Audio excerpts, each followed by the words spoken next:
Mes chers frères et sœurs, aujourd'hui, bi'idhnillahi tabarak wa ta'ala, on va parler de la multiplication des divorces. De la multiplication des divorces. Aussitôt mariés, aussitôt divorcés. Voilà le thème de notre khutbah bi'idhnillahi tabarak wa ta'ala. Mes chers frères et sœurs, on entend depuis des années, moi et d'autres imams, d'autres conférenciers, un paquet de problèmes de couple qui, quand on les analyse, on arrive à identifier les failles, les principaux problèmes qui les ont amenés à tomber dans ces problèmes de couple. Des problèmes de couple que vous ne pouvez pas imaginer. J'en reçois vraiment un paquet. Une sœur qui m'appelle et qui me dit « J'ai été mariée hier matin et j'ai été divorcée le même jour le soir ». L'autre qui se marie aujourd'hui, 2-3 mois après, il me dit « J'en peux plus, j'ai trop patienté ». 3 mois de mariage, t'as trop patienté? 3 mois de mariage, t'as trop patienté? Puis après, il craque, il divorce. Et c'est devenu aujourd'hui quelque chose qui se fait facilement, sans réfléchir aux conséquences de cet acte. Puis combien de foyers ont été brisés, détruits, combien de foyers ont été anéantis à la suite de ces divorces, combien d'enfants ont été perturbés dans leur éducation et n'ont pas réussi à digérer la douleur de ce divorce, de cette séparation qui s'est faite pour des raisons futiles. Et là aujourd'hui, le sujet de cette khutbah, c'est ces divorces qui sont multipliés pour des futilités. Je ne parle pas de ceux qui divorcent pour des raisons valables, car on va en parler, bi'idhnillah. On parle surtout ici de quoi?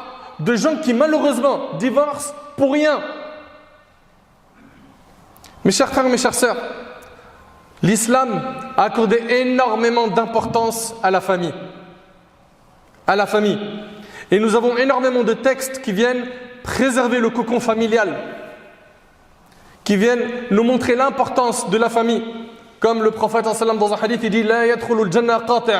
N'entre pas au paradis celui qui rompt ses liens de famille. » Donc on a plein de textes qui nous poussent à quoi? À maintenir les liens de famille. Le prophète il dit « Celui qui maintient les liens de famille n'est pas celui qui rend le bien par le bien, mais c'est celui qui, lorsque sa famille a rompu les liens, continue à les maintenir. » Donc nous avons dans nos textes l'importance de la famille. L'importance de prendre sur soi, pourquoi? Pour préserver la famille. Et dans notre religion, le mariage a une place très importante.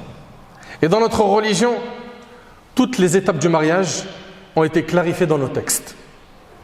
De l'étape de la rencontre, à l'étape de la cérémonie de mariage, à la suite, jusqu'à l'éducation des enfants, chaque étape du mariage, vous trouverez que nos textes sont venus nous apporter de quoi? Trouver un équilibre dans notre vie, un épanouissement. Mais c'est lorsqu'on s'est détourné du livre d'Allah et de la sunna du prophète qu'on a fragilisé nos familles, qu'on a fragilisé nos couples, voire pour certains ils les ont détruits. Allah tabarak wa ta'ala il nous dit, et j'aimerais que vous méditiez sur ce verset, qui est une base sur la relation de l'homme avec sa femme. Allah Ta'ala il dit وَعَاشِرُهُنَّ بِالْمَعْرُوفِ فَإِنْ كَرِهْتُمُوهُنَّ فَعَسَىٰ أَنْ تَكْرَهُوا شَيْئًا وَيَجْعَلَ اللَّهُ فِيهِ خَيْرًا كَثِيرًا. Allahu Akbar.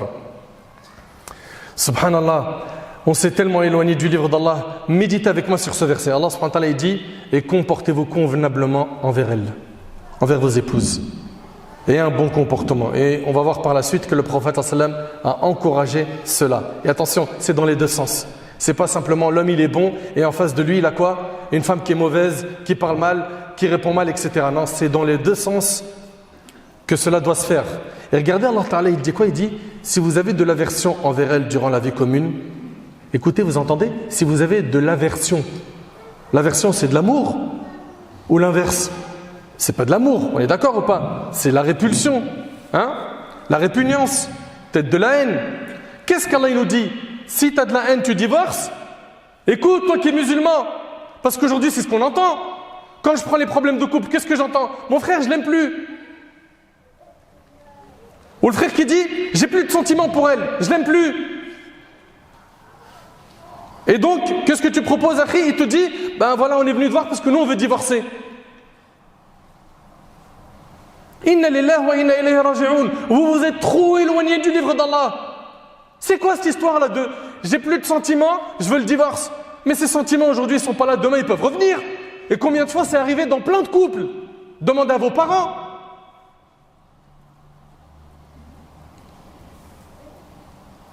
Pour toi c'est un critère que les sentiments et l'amour perdurent tous les jours, 365 jours pour que tu puisses la garder? S'il y a 10 jours de secousse, tu penses au divorce? Et toi aussi ma sœur? Mais qu'est-ce que vous racontez là? Regardez, Allah il dit quoi?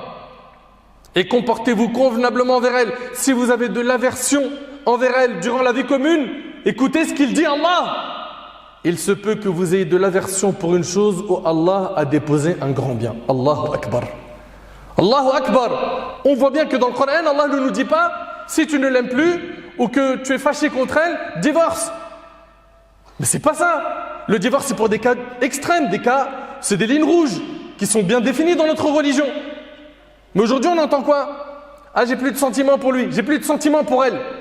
Vous vous croyez dans une télé-réalité. La réalité est tout autre. Ouvrez les yeux et suivez les commandements divins et prophétiques afin d'avoir une stabilité dans nos foyers. Et c'est comme ça qu'on maintient une société équilibrée. Ça commence par la famille.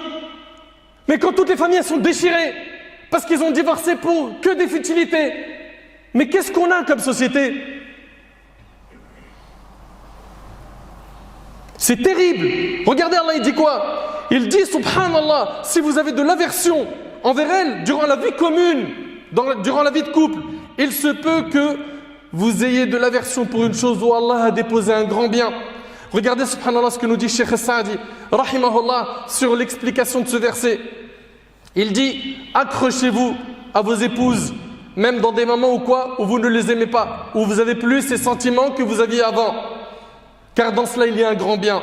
Il est où le grand bien? 1, tu as obéi à l'ordre d'Allah. 2, tu as fait jihad nafs. Tu as travaillé ton ego. 3, tu as montré l'excellente qualité du musulman qui se part de quoi? As-sabr, la patience. Mais ça, c'est énorme auprès d'Allah. Et toi, tu penses qu'Allah, il va te léser avec ses qualités et ses comportements? Mais au contraire, on le sait très bien que après l'obscurité de la nuit vient quoi? La lumière du jour. Après l'épreuve vient la délivrance. Mais on n'a plus de patience. Il se peut donc qu'aujourd'hui tu l'aimes pas, mon frère ou toi ma soeur, et que demain, ça y est, les sentiments repartent. Allah subhanahu wa ta'ala, il ne te dit pas de tout de suite appuyer sur le bouton divorce, comme on l'entend aujourd'hui. Ben, si t'es pas content, t'as qu'à me renvoyer chez ma mère. Prends la porte, va chez tes parents. Vous avez été façonné par les films, par les réseaux sociaux, pas par l'islam malheureusement. Je parle de ceux qui ont ces codes de communication. Revenez vers Allah, vous vous porterez mieux. Subhanallah, aujourd'hui peut-être que tu as de l'aversion, demain les sentiments vont renaître. Il est possible qu'Allah t'accorde par la suite, et ça c'est ce que dit Ibn Abbas en commentant le verset, où Allah peut te donner quoi? Un grand bien par la suite. Et il dit que ça peut être un enfant. Allah il peut te donner un enfant pieux, vertueux de par cette femme. Tu ne sais pas de quoi il fait demain. Patiente, tiens bon, fais le nécessaire pour maintenir ton couple comme un bonhomme. Subhanallah, un parmi mes amis, il a été marié. Et les recommandations qu'il a reçues pour tenir son couple, c'était quoi? Kun rajul. C'est pas difficile à comprendre, c'est vrai ou pas? Sois un homme. Sois un homme. Parce qu'aujourd'hui, c'est des omelettes qui se marient, c'est pas des hommes. Wallahi al-azim, de plus en plus des frères, je les connais, ils me disent j'ai envie de marier ma fille, je trouve pas d'homme. C'est des pseudo-hommes, ils sont pas responsables. Il est électrique, il est fragile. Du jour au lendemain, il peut la mettre à la porte. Mais c'est quoi cette éducation? Allah Azza wa Jalla nous dit wa akhadna minkum mithaqan ghalidha, qu'elles aient obtenu de vous un engagement solennel. Le mariage, c'est un engagement solennel, c'est un contrat. C'est un engagement hyper important. Cet engagement-là, sa finalité, c'est quoi? C'est l'istiqrar, la stabilité et le repos. Et donc, il faudra faire le nécessaire pour combattre tout ce qui menace la stabilité du couple. N'importe qui a des épreuves dans son couple. Le meilleur d'entre nous, c'est celui qui va réussir à les tenir, ces épreuves. et à sortir de cette épreuve comme un vrai musulman pieux, comme une vraie musulmane pieuse. Pas, il va se livrer au diable et il va obéir à Satan. Mes chers frères, mes chères sœurs, le divorce n'est pas quelque chose d'aimé dans notre religion. Notre religion nous a donné plusieurs accès pour maintenir notre couple et le préserver un maximum. Nous avons, comme vous le savez, Ar-Raj'a. Ar-Raj'a, c'est la possibilité de reprendre notre épouse après avoir formulé le divorce. Par contre, cela doit se faire dans la période de viduité. Sinon, c'est un nouveau contrat de mariage qui doit être fait. Donc, l'homme peut la reprendre la première fois. Il peut la reprendre la deuxième fois après l'avoir divorcée. Tout ça, c'est pourquoi l'islam veut à tout prix qu'il y ait un maximum de possibilités qui soient offertes au couple pour qu'il puisse réparer ce qui a été cassé, ce qui a été détruit. La religion nous interdit de divorcer une femme pendant qu'elle est indisposée. Et tout ça, c'est pas pour rien. Ou bien de la divorcer pendant une période de pureté dans laquelle elle a eu des rapports. Tout cela, ça a pour objectif de maintenir le couple un maximum. Mes chers frères, mes chères sœurs, selon Jabir radhiyallahu anhu, le prophète sallallahu alayhi wa sallam a dit, Iblis a mis son trône sur l'eau. Puis il envoie ses bataillons. Iblis, il envoie donc son armée. Le démon qui a le plus de proximité avec lui est celui qui a réussi le plus grand trouble. Puis chacun revient le voir et lui rend des comptes. Un parmi eux lui dit « j'ai fait ceci et cela ». Donc Iblis, il reçoit donc un bilan de son armée. Il y en a un, il vient lui dire « moi j'ai fait ceci et cela ». Il lui dit « tu n'as rien fait ». Puis l'autre, il lui dit « je ne l'ai quitté qu'après avoir fait en sorte qu'il se soit séparé de sa femme ». Vous entendez? À ce moment, Iblis le rapproche de lui et lui dit « tu es le meilleur » et c'est rapporté par Muslim. Et moi, vous savez, ce qui me fend le cœur, ce qui me déchire le cœur, c'est qu'on a plein de musulmans et de musulmanes qui ont livré leur couple au diable. Ils lui ont dit, tiens, gère. Je reçois des problèmes de couple, je le dis, je le répète, moi et d'autres. Je ne sais pas combien de fois ça arrivé où je les écoute les deux et à la fin, ce que je vois, le diagnostic, c'est que les deux, ils sont loin d'Allah. Corrigez votre relation avec Allah, Allah, il corrigera ce qu'il y a entre vous. Réparez ce que vous avez détruit dans votre relation avec Allah, Allah, il va réconcilier vos cœurs. Ils sont loin de la salat, ils sont loin du din, dhikr, rare, ta'allum al-ilm, ils apprennent plus la science. Et pourquoi faire apprendre la science? On n'a pas le temps, nous. Et puis on n'en voit pas l'utilité. Et voilà. Suite à ces comportements, ils se plaignent de choses. Quand tu écoutes, tu te dis, elle est où taqwallah? Elle est où la piété? La piété, elle est éteinte. Pourquoi? Il n'y a pas de pratique religieuse sérieuse. Et ça, on va en parler de ce point par la suite, Inch'Allah. Notre religion a donc mis en garde contre le divorce. Regardez le prophète sallam dans le hadith qui est rapporté par Abu Huraira.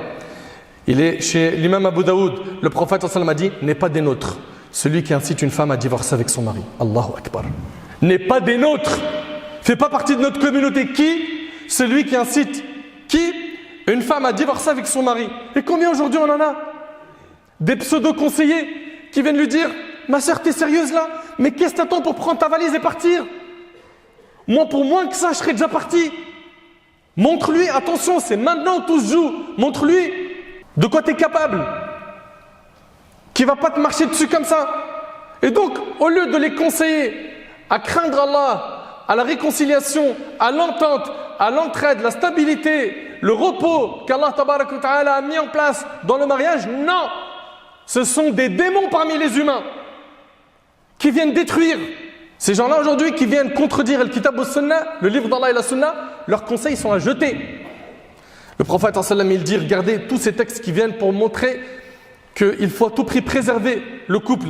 Le prophète sallam d'après Thawban il dit, toute femme qui demande le divorce à son mari sans raison valable, alors l'odeur du paradis lui est interdite, rapportée par Tirmidhi. Bien évidemment, si la raison elle est valable, c'est réglé pour elle, mais sans raison valable. Tous ces textes qui viennent quoi? Aller dans le même sens. Il faut préserver le foyer. Il faut préserver le couple. Aujourd'hui, tu es triste. Demain, bi'idhnillah, par la grâce d'Allah, si tu fais les efforts, l'istighfar, tu reviens vers Allah, tu te repens. Pourquoi? Parce que la yanzilul bala illa bidam wa la yurfa illa bitawba. Nos ancêtres, ils nous ont dit que l'épreuve, elle ne descend qu'avec les péchés. Et elle disparaît l'épreuve qu'avec un repentir sincère. Donc remets-toi en question. Si tu es comme ça dans le four de l'épreuve, dans ton couple, mais il y a probablement quelque chose qui cloche dans ta relation avec Allah. Regarde-toi dans la glace. Mais ça, on n'aime pas ça. Nous, on aime bien montrer, pointer les erreurs des gens. Regarde lui, qu'est-ce qu'il fait? Regarde elle. T'as vu ce qu'il a dit sur le net? Et on envoie à copier-coller. Regarde sur Insta, sur TikTok. Des commentateurs. Mais se remettre en question, non. Attention, il y a un point qui est très important. Vous avez entendu depuis tout à l'heure qu'on est en train de mettre en garde contre le divorce. sachez que le divorce peut être une solution dans plein de cas, lorsque on a fait le nécessaire pour le préserver, qu'on a craint Allah, qu'on a dialogué, qu'on a prolongé notre souffle, qu'on a fait intervenir aussi des médiateurs, ça peut être des personnes de la famille, ça peut être un imam, un talib ilm, et on a fait le nécessaire pour le préserver, mais ça ne marche plus, et que le mal qui peut être causé si on continue ensemble est immense, à ce moment-là, oui, on arrête. On arrête et on se sépare, écoutez attentivement s'il vous plaît, selon le Coran et selon la Sunna. Ils se marient selon le Coran et la Sunna. Oh allô, mon frère Nader, oh allô, tel imam, oh allô, on a un mariage, on a un halal. Coran, Sunna. Le divorce, il se fait dans le tribunal, avec des faux témoignages. Ils mentent l'un sur l'autre. Pourquoi? Pour faire du tort. Je vais lui détruire sa vie, je vais lui pourrir sa vie. Mais je ne comprends pas en fait. Vous êtes musulman comment vous? En CDD? Comment vous êtes musulman? Vous êtes musulman toute l'année ou de temps en temps? Un petit mois comme ça, pendant Ramadan. Allez, je vais faire le hajj cette année pour diminuer un peu les péchés. Allez, une petite umrah. Vous êtes sérieux ou quoi? Vous êtes mariés selon le Coran et la Sunna, vous divorcez selon le Coran et la Sunna. De manière apaisée, ça reste ta sœur en islam, ça reste ton frère. On ne s'humilie pas, on ne se rabaisse pas. Si tu as subi une injustice, patiente l'Allah tabarak wa ta'ala, fais le nécessaire pour ne pas répondre au mal par le mal. Voilà ce que nous dit notre religion. Allah tabarak wa ta'ala dit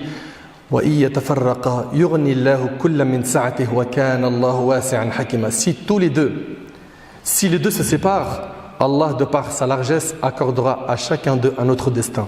Un autre destin, t'inquiète pas, ton rizq, ta subsistance ne va pas s'arrêter ma soeur, ni toi mon frère. Et puis il est possible qu'Allah tabarak wa ta'ala te facilite par la suite le mariage avec quelqu'un qui soit meilleur que la personne que tu viens de perdre par le biais du divorce. Et Allah est plein de largesse et parfaitement sage. Mes chers frères, mes chères sœurs, tous les foyers des musulmans sans exception connaissent des secousses de temps à autre. Tous. Il n'y a pas de stabilité dans un couple tout le temps. Ça n'existe pas. Il y a toujours quoi? Des secousses par-ci par-là. Et regardez ce qu'Allah subhanahu wa ta'ala dit. Il dit وَلَا تَنْسَوُا الْفَضْلَ بَيْنَكُمْ. Subhanallah. N'oubliez pas la bienfaisance entre vous. Rappelez-vous quand même qu'il y a eu des bons moments entre vous. Rappelle-toi de tous ces moments où tu as rigolé avec elle.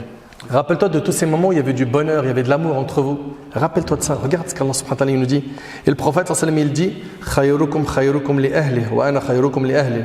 D'après Aïcha dans le Tirmidhi, le prophète sallallahu alayhi wa sallam a dit le meilleur d'entre vous est celui qui est le meilleur avec sa famille. Je suis le meilleur d'entre vous avec sa famille. Et le prophète sallallahu alayhi wa sallam, il a dit dans le hadith rapporté par Muslim selon Abu Huraira qu'un croyant ne déteste pas une croyante. Si l'un de ses côtés lui déplaît, elle lui plaira par un autre. Et ça va dans les deux sens. Si tu vois en elle un défaut qui te fatigue, mais rappelle-toi de ses qualités. Mets sur la balance les avantages et les inconvénients. Quand tu vois que tabarakallah, elle a plus de qualités que de défauts, patiente. Et pareil pour toi ma soeur, c'est dans les deux sens. Regarde le frère mesquine, il trime, il fait le nécessaire pour te rendre heureuse. Il travaille, il sort, il est dans le froid, les épreuves, etc. pour te rendre heureuse. Patientez. Et si un jour tu penses au divorce, eh bien rappelle-toi qu'Allah subhanahu wa ta'ala n'aime pas le divorce et il aime quoi? Il aime plutôt le mariage. Et que le diable, lui, plutôt, il aime le divorce. Et rappelle-toi que cette femme, aujourd'hui, que tu n'aimes pas, elle t'a fait rentrer le bonheur dans ton cœur plus d'une fois dans ta vie. Et que tu as vécu d'excellents moments avec elle. Et toi aussi, ma sœur, rappelle-toi des bons moments. Et essaye de mettre un barrage pour Shaitan. Soyez reconnaissants l'un envers l'autre. La chose qui tue le plus un couple, c'est l'ingratitude. C'est que le frère, il est là, il fait des efforts et des efforts et des efforts et les cadeaux, et il s'entretient, il se fait beau, il se parfume, il fait des sorties, des voyages surprises, etc. Et en face, il a un mur d'ingratitude. Et de l'autre côté, pareil, la sœur, Meskina, elle se fait belle, elle prépare un bon plat. Moi, je me rappelle, il y avait une sœur, elle m'avait dit « J'ai mis le paquet, j'ai fait un plat, j'attendais des éloges, des compliments, et il mange. » Je lui dis « Ça va ?» Il me dit « Bah ouais, pourquoi ?» Il a planté un coup de couteau dans le dos. Mais apprenez à être reconnaissant. Le prophète sallallahu alayhi wa sallam a dit celui qui ne remercie pas les gens n'a pas remercié Allah. Elle est où la reconnaissance? Très rapidement, pourquoi aujourd'hui on a beaucoup de divorces? Il y a plein de points et je vais les évoquer rapidement. Pourquoi aujourd'hui on a beaucoup de divorces? Premièrement, parce que il n'y a plus de patience dans les couples. Et moi, j'aimerais pour le point de la patience qu'on fasse une chose très simple. On peut regarder, s'il vous plaît, nos parents et nos grands-parents. Ils ont patienté dans leur couple ou pas? Est-ce que eux, leur couple, il a été rose du début à la fin? Est-ce que vous n'avez pas des fois assisté à des scènes où il est possible que le ton, il est élevé par madame ou par monsieur et que voilà, ils se prennent un peu la tête? Bon, on l'a déjà vu. Peut-être qu'on a vu ça chez nos parents et chez nos grands-parents et ils ont tenu leur couple, ils ont patienté. La patience, il n'y en a plus. Deuxièmement, l'ignorance des règles religieuses. Ils se marient, ils ne connaissent pas les droits et les devoirs du mari et de l'épouse. Ils ne les connaissent pas. Elle ne sait pas, elle, c'est quoi être une épouse dans la religion. Lui, il ne sait pas c'est quoi être un époux. Résultat des comptes. Comme les droits ils sont bafoués, ça provoque des tensions. 3, parmi les causes aussi du divorce, il y a quoi? La faible pratique religieuse. Et là, je vous mets en garde, tous, contre le fait de vous marier avec des gens qui ne pratiquent pas le dîn juste parce qu'ils sont beaux ou ils ont de l'argent, ou qui sont de grandes familles. S'il vous plaît, barakallahu fikoum, épargnez-nous. Pourquoi je dis épargnez-nous? Parce que vous vous mariez aujourd'hui, c'est quelques semaines, quelques mois après, vous atterrissez dans nos bureaux. Je me souviens, il y avait une sœur, je l'avais au téléphone, elle m'a dit, mon mari m'a trompé et il me trompe avec des jeunes, des lycéennes. Je lui dis, mais c'est grave, vous êtes sûr? Oui, j'ai des vidéos, j'ai des preuves à l'appui. Et après, je lui pose la question, vous priez ma sœur? Non. Lui, il prie? Non. Je dis, réparez votre relation avec Allah. Allah, il réparera votre relation. Moi, je ne peux rien faire pour vous. Comprenez que vous avez besoin de l'aide d'Allah. Nous, on est musulmans. Et on a besoin de l'aide d'Allah. Mais qu'est-ce que tu veux faire? Qu'est-ce que tu veux construire avec un homme et une femme qui sont loin d'Allah? C'est la destruction. Vous avez donné votre couple au diable. Vous êtes sa PlayStation.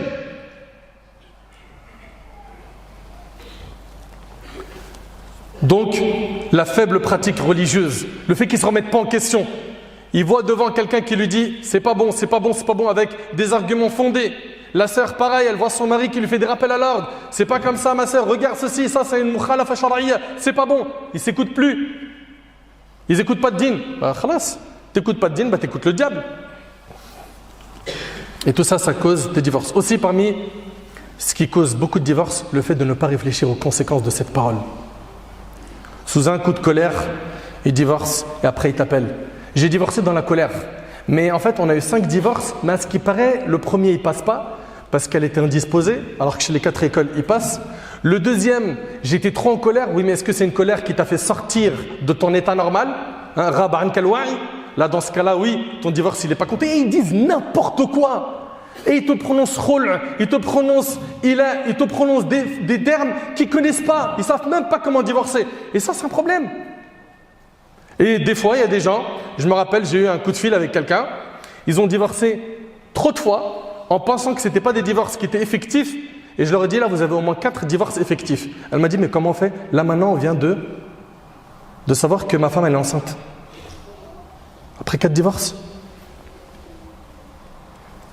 Apprenez la religion et remettez-vous en question. Et pensez aux conséquences. Faites attention à tout cela. On a aujourd'hui tellement de divorces. Pourquoi? Parce que l'homme et la femme aujourd'hui ne respectent plus les droits et les devoirs des uns et des autres. Ils sont toute la journée dehors. Monsieur, il est avec ses potes. Madame, elle est dans le shopping. Monsieur, il n'en a rien à cirer de ses enfants et de leur éducation. Il est occupé par les smartphones, par ses amis. Il est au café. Il est avec ses amis en train de... Peu importe ce qu'il est en train de faire. Il a délaissé ses responsabilités et madame, pareil. Et à la fin, on s'étonne. Mais c'est plus étonnant. Il n'y a plus de respect, il n'y a plus de taqwallah. Et ça, c'est un point qui revient beaucoup. Quand ils viennent et qu'ils se plaignent, beaucoup de fois, on voit quoi? Qu'il n'y a plus la piété. Il n'y a plus la piété. Et quand il n'y a plus la piété, ben, il y a quoi? Les injures, les insolences, l'autre qui va lever la main sur sa femme, etc. Que des choses qui sont condamnables. Parmi les causes du divorce, on a également le fait que les familles mettent leur nez dans le couple. Mon frère ainsi que toi, ma soeur, ce qui est à la maison, ça reste à la maison. Ça ne sort pas de la maison. Oui, mais j'ai été triste, j'ai appelé ma mère, il fallait que je me plaigne. Ok, mais qu'est-ce que tu as fait? Tu as mis des taches noires dans le cœur de ta mère. Quelques jours après, vous vous êtes réconciliés et les taches noires, elles sont encore dans le cœur de ta mère. Dans pas longtemps, tu vas entendre ta mère te dire c'est trop ce que tu as subi, divorce. Sans compter ceux qui sont tellement intrusifs qui veulent commander les couples de leurs enfants. Allô, Wildy, comment ça t'as fait ça? T'es sérieux ou quoi? Fais pas ça. Ton père et ta mère, ils ont une place, elle est comme ça dans la religion. Mais au niveau de ton couple, ils sont mis à l'écart. Tu le gères comme un homme, selon le livre d'Allah et la sunna du prophète sallam. Dès que tu as un problème, tu ne sais pas comment le gérer, regarde la religion et tu verras 1000 solutions. Surtout, je vous mets en garde de prendre conseil auprès de gens qui ne font pas partie de la famille et qui sont loin du dîn et qui donnent des conseils qui sont que sataniques. Craignez Allah. Arrêtez. Parmi les choses qui ont augmenté le divorce, il y a aussi le fait que les réseaux sociaux ont donné des idées pour gérer le couple qui ne sont pas religieuses. Des idées qui vont à l'encontre de l'islam. Et combien ils sont nombreux à avoir mordu à l'hameçon, à prendre des conseils sur la gestion du couple avec des faux coachs, des mythos. Aussi, parmi les choses qui provoquent beaucoup le divorce, c'est que les gens donnent une image du couple comme étant un ring de boxe. Il faut que tu t'imposes, tu montres ta force. Tu te fais écraser, tu n'as plus de droit. Dès le départ, montre-lui que tu es forte.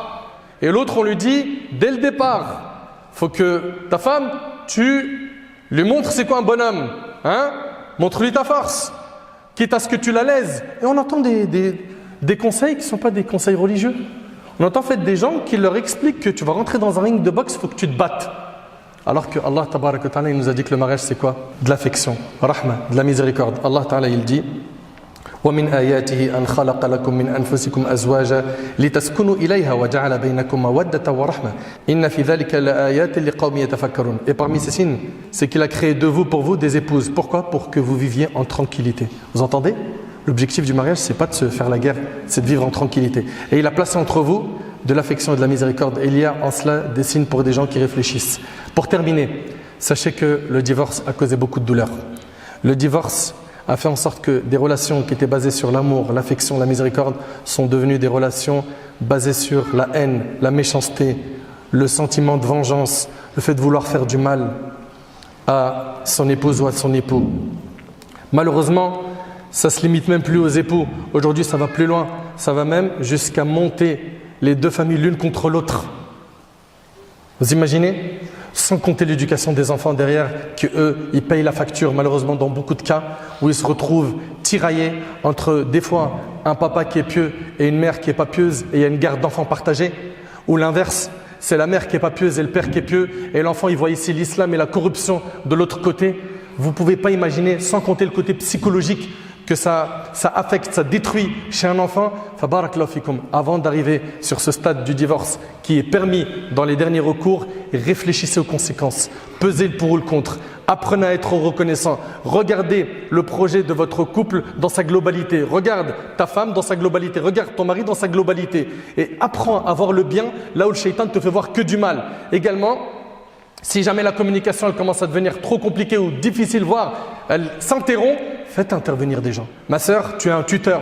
En cas de dispute, fais appel à ton tuteur. Combien de fois on entend des sœurs qui disent « je ne sais pas quoi faire ». Ton tuteur. Oui, mais je suis une convertie. Ton tuteur. Oui, mais il ne répond plus. Va voir un imam à la mosquée, va voir quelqu'un. Allez voir des gens pour qu'ils vous aident. Ne restez pas comme ça. Et craignez Allah afin qu'Allah subhanahu wa ta'ala mette la stabilité dans votre couple et réconcilie vos cœurs. J'implore Allah tabaraka wa ta'ala de bénir nos foyers. J'implore Allah tabaraka wa ta'ala d'écarter le diable de nos foyers. J'implore Allah subhanahu wa ta'ala de nous faciliter une remise en question. J'implore Allah tabaraka wa ta'ala de nous aider à parfaire notre caractère, à être meilleur, à être pieux, à être sincère pour Allah tabaraka wa ta'ala. J'implore Allah ta'ala qu'il fasse que nos foyers soient pleins d'amour, d'affection, de miséricorde, d'entente et que nos enfants grandissent dans ce climat stable de piété et de rahma. Sallallahu subhanahu wa ta'ala yanfa'ni bima qultu yanfa'akum